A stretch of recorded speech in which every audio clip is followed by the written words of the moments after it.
মুসলমানদের লেবাসটা কোথায় গেল, আমলটা কোথায় গেল, আখলাকটা কোথায় গেল, ওটাতে ফিকির করতে হবে, এগুলো মনে রাখতে হবে।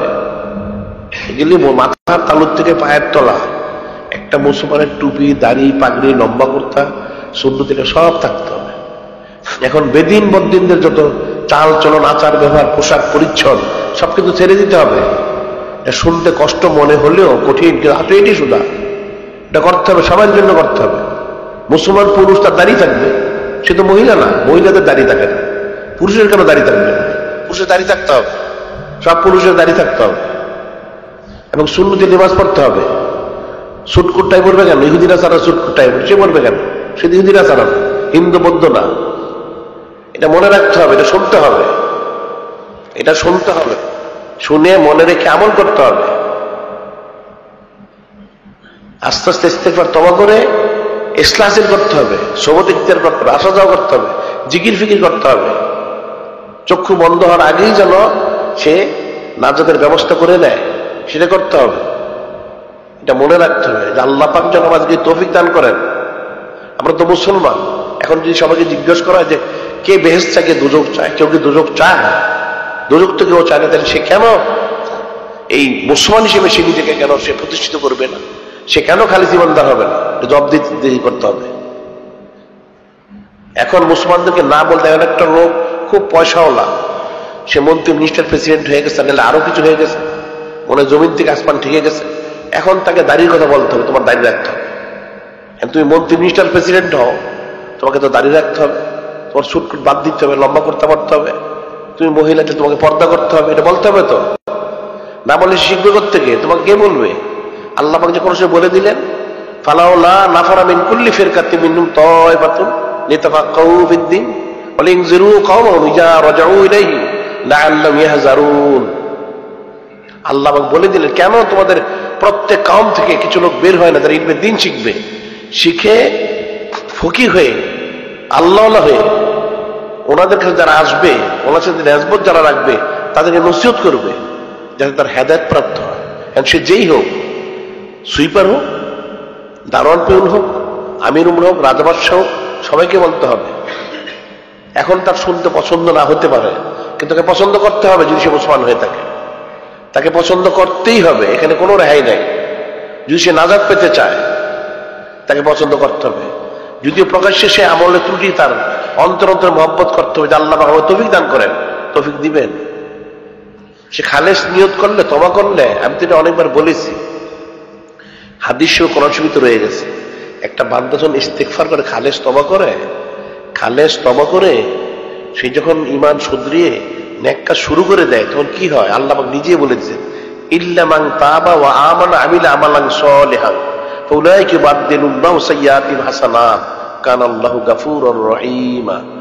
আল্লাহ পাক এখানে স্পষ্ট বলে দিলেন, ইল্লা মান তাবা ওয়া আমানা ওয়া আমিলা আমালান সালিহান, যে ব্যক্তি তওবা করলো, ঈমান আনলো, আমলে সালেহ করলো।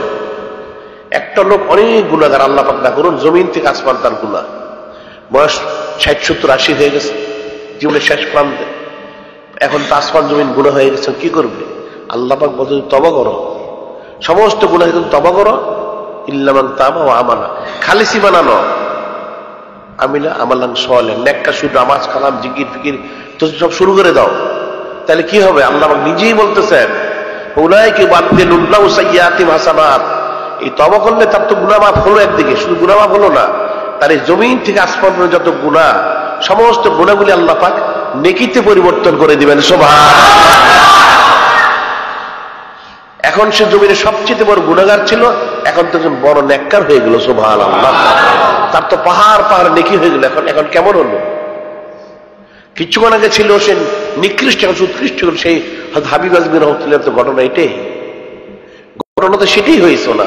উনি কিছুক্ষণে নিকৃষ্ট ছিলেন, সুদখোর, এখন তওবা করে ওলি আল্লাহ হয়ে গেলেন। সুবহানাল্লাহ। আল্লাহ পাক কত সুবিধা দিয়েছে।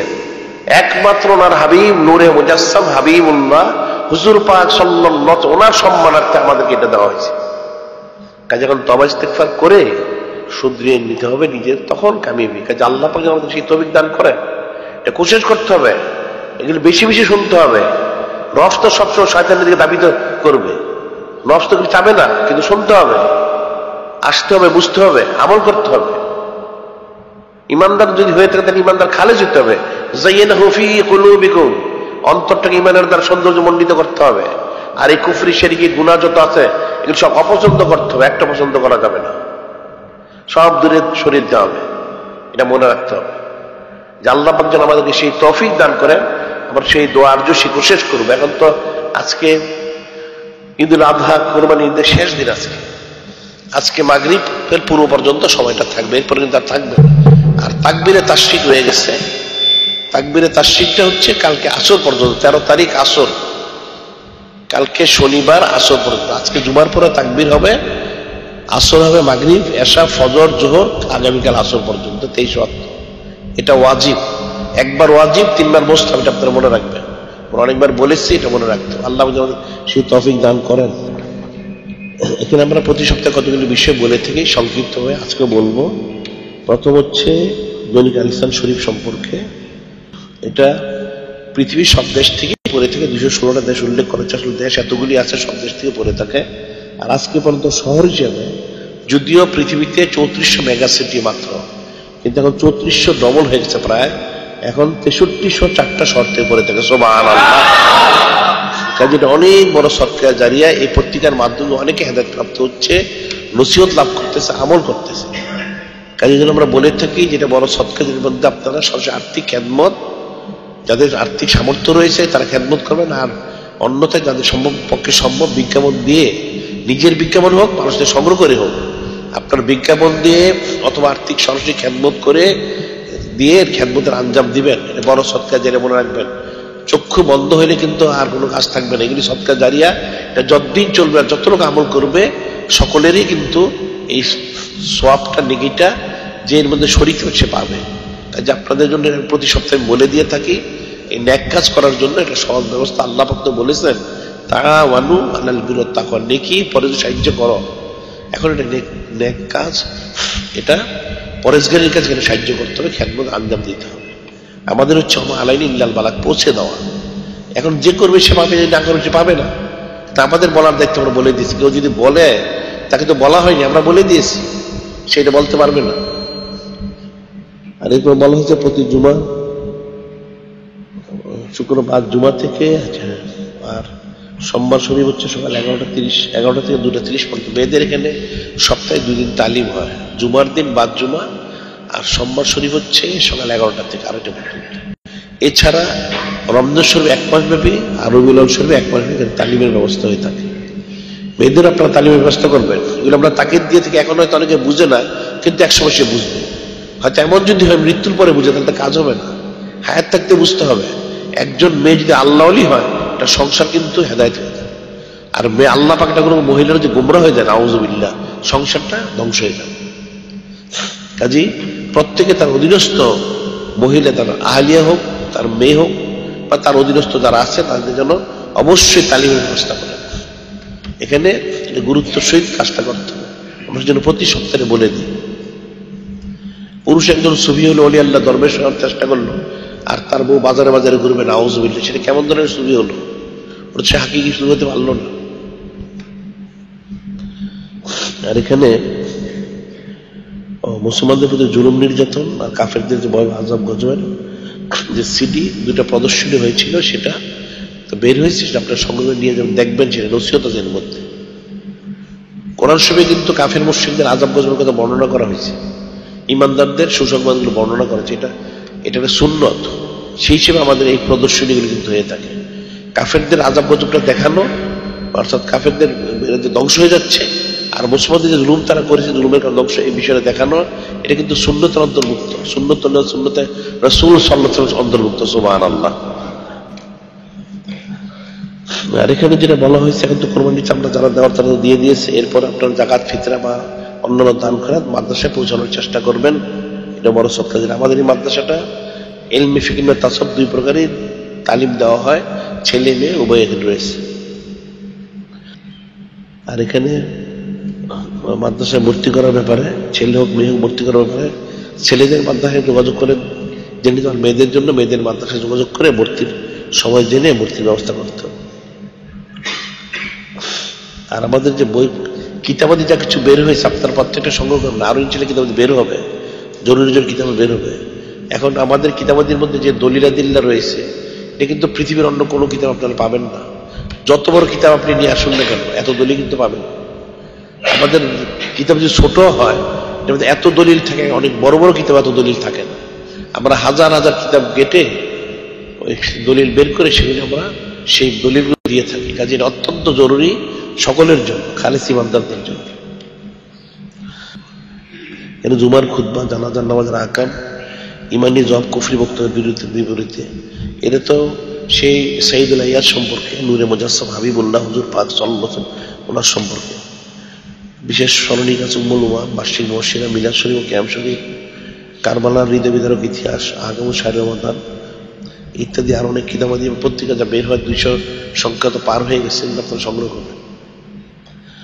আর দৈনিক আল ইসলামের ব্যানারেটিক হোক, তারপরে সম্পাদকীয় হোক, মন্তব্য হোক, মতামত, এগুলো আপনারা পড়বেন বেশি বেশি। আর এখানে একটা জিনিস বলা হচ্ছে মক্কা শরীফ, মদিনা শরীফ, কাবা শরীফ, রওজা শরীফ এর ছবিযুক্ত জায়নামাজ। যেই জায়নামাজের মধ্যে মক্কা শরীফ, মদিনা শরীফ, রওজা শরীফ, বাইতুল মুকাদ্দাস শরীফের ছবি রয়েছে, সেগুলিতে নামাজ পড়বেন না। ওটা নামাজ পড়া কুফরি, ইমান নষ্ট হয়ে গেছে। সেটা যদি কারোর থেকে থাকে তাজিমের সহিত রেখে দিবেন। আর যারা তেল পানি কালো জিরা শিরক করে এনে থাকেন, তাদের ছবি যেন না থাকে। ছবি থাকলে নামাজ ফাসাদ হবে একদিকে, আরেকদিকে হচ্ছে এর কারণে রহমত থেকে সে বঞ্চিত হবে, এটা মনে থাকে তো। আর এখানে বলা হয়েছে মসজিদে প্রবেশ করার পূর্বে মোবাইল ফোন বন্ধ করে নিতে হবে, এবং রিংটোনটা এটা যেন কখনো বাজনা না হয়, এটা মনে থাকতে হবে। রিংটোন যেন কখনো বাজনা না হয়, মোবাইল ফোন তো বন্ধ রাখতে হবে মসজিদে প্রবেশ করার সময়। আর সাধারণভাবেও মোবাইল ফোনের রিংটোন যেন বাজনা না হয়, এটা মনে রাখতে হবে। এটা কাফেরদের ষড়যন্ত্র। আর অবস্থানকালীন সাক্ষাৎ সময় প্রত্যেকের জুতা, সেটেল, টাকা পয়সা, মোবাইল ইত্যাদি যা রয়েছে সেগুলো নিজের দায়িত্বে হেফাজত করতে হবে। নিজের দায়িত্বে হেফাজত করতে মনে থাকে যেন চোর, ডাকাত, ছিনতাইকারী, পকেটমার, জুতা চোর, স্যান্ডেল চোর, মোবাইল চোর ওটা মসজিদ বাদনা শেষে থাকে। যেটা হেফাজতের ব্যবস্থা করতে হবে, যার যারটা তার তার দায়িত্বে। কাজী কোরবানি আজকে শেষ হবে দিন হিসেবে। এখন 1 বছর যারা হায়াত পাবে তারা আবার পাবে, তবে ইস্তেগফার করতে হবে। ভুল যা হয়ে গেছে আল্লাহ আমাদের ক্ষমা করেন আমাদের ভুলের জন্য। সামনে যেন এই ভুলগুলো না হয়, আমরা যেন খালেস নিয়তে একদম বিশুদ্ধভাবে আল্লাহ পাক এবং ওনার হাবিব সাল্লাল্লাহু আলাইহি ওনাদের সন্তুষ্টিজনক বা ওনারা যে পছন্দ করেন সেভাবে যেন আমরা কুরবানির সমস্ত কাজগুলি সমাধা করতে পারি, সেই দোয়া সে আরজু আমরা করতে হবে সবাইকে। হাকিকি ফানা, হাকিকি বাকের মনে থাকে যেন। এটা অত্যন্ত গুরুত্বপূর্ণ একটা ইবাদত, পছন্দনীয় এবং মহব্বত একটা ইবাদত, সেভাবেই যেন করা যায়, এটা মনে রাখতে হবে। আর তাকবীরে তাশরিক আগে আসর পর্যন্ত আল্লাহ যেন সেই তৌফিক দান করেন। এখন আজকে যারা কবলার জুমা 4 রাকাত নামাজ পড়তে পারেননি, তারা 4 রাকাত কবলার জুমা নামাজ পড়েন। ওয়া আখিরু দাওয়ানা আলহামদুলিল্লাহ। আসসালামু আলাইকুম ওয়া রাহমাতুল্লাহি ওয়া বারাকাতুহু।